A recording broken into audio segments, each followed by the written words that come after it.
My first job in China was to manage a joint venture in a remote coal mining town.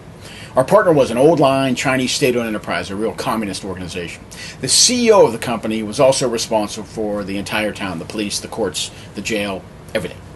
So we had a board member who was, in a sense, a CEO, a mayor, police chief, judge, warden, all in one. Weird, right? As we pointed out in our last post, in any negotiation or confrontation, it is important to understand the counterparty, how they think, what is important to them, what they can and can't do. This is true in business negotiations and government negotiations as well. In that last post, we mentioned that China is different because it is a low-income country.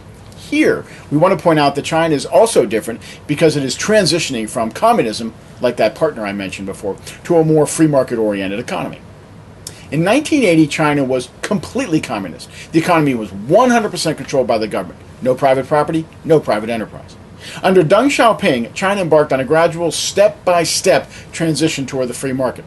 Although precise measurement is difficult, estimates are that China is now about 50 to 60% private enterprise. That's, foreign invested enterprises, privatized companies, entrepreneurial companies, that sort of thing. The rest is still state-owned or state-dominated companies and sectors. So China's economic structure is mixed.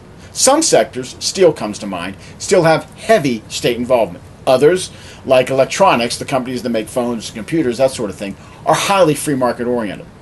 Now, one result of this is that people will describe China differently. Some will say the Chinese economy is still completely directed by the government, and they'll point to the government-dominated sectors to make their case. Others will make the opposite argument, that China is already largely free market oriented. The fact is, China is, at present, mixed, partly free market oriented, partly state dominated. For China, the most important point is that it has been moving toward the free market. That is what has been driving growth in China. It is the private sector that is creating jobs and wealth. The state-dominated sector is the weaker part of the economy, the laggard.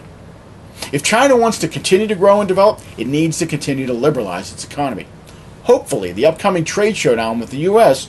will push China toward more liberalization, which will be good for the U.S. and for China.